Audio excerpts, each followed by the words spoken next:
मेरा आप सबको प्रणाम, नमस्कार। पितृ देवता, कुल के देवता, कुल की देवी माता रानी हमारे जीवन में इन सभी देवी देवताओं का कितना बड़ा महत्व है। देखिए, परिवार में सबसे पहले अपनी कुल की देवी, अपने कुल के देवता, पितृ देवता महाराज, इन सब की पूजा की जाती है और इनको प्रसन्न रखा जाता है और नित्य नियम से दान पुण्य वगैरह कराए जाते हैं। आज हम बात करेंगे पितरों के बारे में कि हमारे जीवन में पितरों का कितना बड़ा महत्व है और हमें पितरों को प्रसन्न रखने के लिए क्या उपाय करना चाहिए, क्या यत्न करना चाहिए। देखिए, सबसे पहली बात तो ये है कि परिवार में जितनी भी वृद्धि होती है वो सभी वृद्धि पितरों की कृपा से भी होती है। जैसे परिवार में अन्न की वृद्धि, धन की वृद्धि, अंश की वृद्धि, वंश की वृद्धि, पशुधन की वृद्धि, संतान की वृद्धि, कारोबार रोजगार में वृद्धि, इज्जत मान प्रतिष्ठा में वृद्धि, ठीक है। तो ये सभी प्रकार की वृद्धि पितरों की कृपा से प्राप्त होती है। देखिए, पितर कौन है? हमारे बुजुर्ग, हमारे माता पिता ही हमारे पितर हैं और पितरों का मान सम्मान करना, उनकी पूजा पाठ करना जरूरी है। जिस परिवार में पितरों की पूजा पाठ होती है उस परिवार में तरक्की को कोई रोक नहीं सकता। और सबसे बड़ी बात यह है कि पितरों के निमित्त जो परिवार के शुरू से रीति रिवाज हैं उन सभी रीति रिवाजों को हमेशा आगे बढ़ाते जाना चाहिए। किसी के कहने पर अपने परिवार के किसी भी रीति रिवाज में कुछ भी बार का जोड़ना नहीं चाहिए और कि अपने घर के किसी भी रीति रिवाज में कुछ बार का तोड़ना नहीं चाहिए, किसी के कहने से कुछ छोड़ना नहीं चाहिए। देखिए, जो मेरी माता जी मेरे पितरों के निमित्त दान पुण्य करती थी वो उन्होंने मेरी दादी माता से सीखा। मेरी दादी माता जी ने अपनी सासू माता से सीखा, उनकी सासू माता जी ने उनकी सासू माता से सीखा। तो इसी प्रकार से जो ये पितरों की परिवार की बेल चली हुई आ रही है, तो हमारे बुजुर्ग जो पितरों के निमित्त सारे पूजा पाठ व रीति रिवाज कर रहे हैं, तो ये रीति रिवाज कभी भी किसी के कहने से छोड़ने नहीं चाहिए और किसी के कहने से पकड़ने नहीं चाहिए। शास्त्र भी इस बात को कहता है कि देशकाल प्रथा के हिसाब से सबसे पहले उस क्षेत्र के, उस एरिया के रीति रिवाज आएंगे, उसके बाद शास्त्र आएगा। और जीवन में ये जो हमें शरीर मिला है, ये जो हम आपसे बात कर रहे हैं, हमें जो सुख सुविधाएं मिली हैं, जो नाम मिला है, जो गोत्र मिला है, जो इज्जत मान प्रतिष्ठा मिली है, वो सभी हमें हमारे माता पिता के द्वारा प्राप्त हुई है। जिन्होंने अपना नाम आपको दे दिया उन्होंने सब कुछ आपको दे दिया। और अगर हम अपने माता पिता की ही सेवा ना कर सके तो हमारे से मूर्ख, मेरे से मूर्ख कोई नहीं है। जब ये शरीर उनका दिया हुआ है, जब ये शरीर में चलने वाली कोशिकाएं, रक्त, nervous system, brain, heart, kidney, ये सब कुछ माता पिता के द्वारा दिया गया है, उनके द्वारा इस शरीर को बनाया गया है। और अगर इस शरीर पे माता पिता का हक ही नहीं तो फिर क्या फायदा है इस शरीर का। तो सबसे बड़ी बात यह है कि आप अपने माता पिता की सेवा करें, माता पिता को प्रसन्न रखें, अपने बड़े बुजुर्गों को इज्जत दें, उनको प्रसन्न रखें, उनको हर खुशी प्रदान करें और अपने पितरों को प्रसन्न रखें।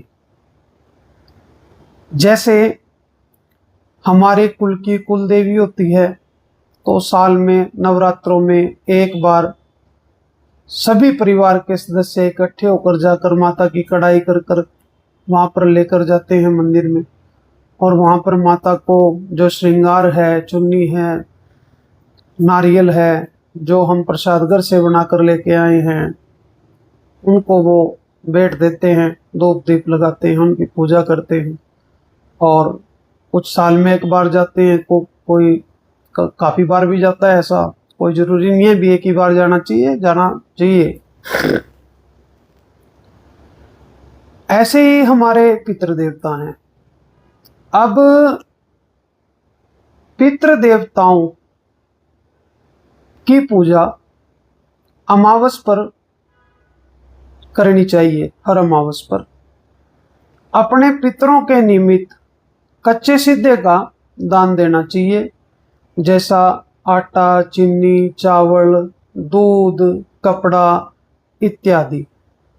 अपने पितरों के थान पर घी के दिए लगाने चाहिए और हल्दी से तिलक करना चाहिए, और किसी के पितरों में अगर जूंड भी लगा है तो उनको भी स्नान कराना चाहिए और अच्छे तरीके से वहाँ माथा टेक कर आना चाहिए। भगवान की जो श्रेणी है, भगवान को भोग लगता है 15 दिन में एक बार, पितरों को भोग लगता है महीने में एक बार, और मनुष्य को भूख लगती है हर रोज। तो जिस प्रकार हमें भूख लगती है और हमें भोजन की आवश्यकता है, उसी प्रकार हम अपने देवी देवताओं को भी अपनी नीति के अनुसार, अपने संस्कारों के आधार पर, अपनी घर के रीति रिवाजों पर 15 दिन में एक बार माता रानी की कढ़ाई करें। जिस भी देवी देवता को आप मानते हैं उनको भोजन भोग लगाएं, वह हर महीने पितरों को भी भोग लगाएं। अगर आपके कुल में आपके पितृदेव प्रसन्न है ना, तो आप ये मान लीजिए कि कोई भी व्यक्ति आपका कुछ बिगाड़ नहीं पाएगा। कोई कितना ही जोर लगा ले, वो आपका किसी भी प्रकार का कष्ट नहीं पहुंचा पाएगा, अगर हमारे पितर प्रसन्न हैं। और अगर हमारे पितर प्रसन्न नहीं हैं, तो फिर कोई भी व्यक्ति किसी भी प्रकार से नुकसान पहुंचाएगा ही पहुंचाएगा। पहले समय में बुजुर्ग माताएं, हमारी माता जी, दादी जी, परदादी जी, जब भी घर के अंदर थोड़ी कोई स्थिति होती थी झगड़े वाली, या दूध कम हो गया, फसल कम होगी, कुछ भी इस प्रकार की दिक्कत होती थी, तो उनको पता था कि लो भाई पितरों की तरफ से दिक्कत है, तो पितरों के निमित्त ये दान पुण्य पूजा पाठ करके इस समस्या का समाधान हो जाएगा। तो उसी प्रकार से बुजुर्ग अपने पितरों के निमित्त होकर पूजा पाठ, दान पुण्य व तर्पण करके उनको प्रसन्न कर लेते थे। अब वो चीजें, पुरानी चीजें विलुप्त होती जा रही हैं। मजबूरी भी हो गई है, कुछ लोग गांव में हैं, कुछ बच्चों की एजुकेशन को लेके गांव छोड़ना पड़ा, शहर में आ गए हैं। चलो, कुछ लोग शहर के अंदर भी अपने सभी रीति रिवाजों को फॉलो करते हैं। तो सबसे बड़ी बात यह है कि भाई जिन्होंने आपको सब कुछ दिया, यानी कि जिनकी जमीन जायदाद, इज्जत मान, पैसा टका, दौलत शोहरत, इन सभी वस्तुओं को हम यूज कर रहे हैं अपने सुख के लिए, तो फिर हमारा भी फर्ज बनता है अपने पितरों के लिए। तो अपने पितरों के निमित्त पूजा पाठ, दान पुण्य व तर्पण अवश्य कराएं। साल में एक बार पेवा तीर्थ स्थान पर त्रिपिंडी श्राद्ध अवश्य कराएं। इससे बहुत लोगों को लाभ प्राप्त हुए हैं और बहुत अच्छी पूजा है पितरों के लिए। तो क्योंकि देखो, अब परिवार, कोई भी बच्चा है उसको अपने परिवार की 3-4 पीढ़ियों का पता होता है। उसको ज़्यादा से ज़्यादा 5 पीढ़ियों का पता होगा। पता होना तो ये भी होता है कि हमें 100 पीढ़ियों के नाम पता है। पता वो नहीं कि जिन पीढ़ियों को व्यक्ति देख सकता है, जिन्होंने देखा हो, बाबा देखा हो, दादा देखा हो, परदादा देखा हो, ऐसे। तो अब ये परिवार की बेल कहाँ से चली हुई आ रही है, किसी को इतना पता नहीं है कि हमारा वंश कहाँ से चला हुआ आ रहा है, कहाँ के हम रहने वाले हैं, इस स्थान पर कितने समय से रह रहे हैं, या यहाँ से पहले जहाँ थे तो वहाँ कितने साल से वहाँ रह रहे थे। तो इस त्रिपिंडी श्राद्ध के अंदर जिनको हम जानते हैं वो होते हैं ज्ञात, और जिनको हम नहीं जानते वो होते हैं अज्ञात। तो इस त्रिपिंडी श्राद्ध में ज्ञात व अज्ञात, व छोटे बच्चे या गर्भ नष्ट हो गया हो वो, तो परिवार में अगर कोई प्रेत की योनि में भी है तो इस त्रिपिंडी श्राद्ध में उसकी भी गति हो जाती है। और ब्रह्मा विष्णु महेश जी की कृपा से पितर प्रसन्न रहते हैं और परिवार में सभी सुखों की प्राप्ति होती है। नमस्कार, मैं पंडित अजय कुमार भारद्वाज, बगलामुखी उपासक।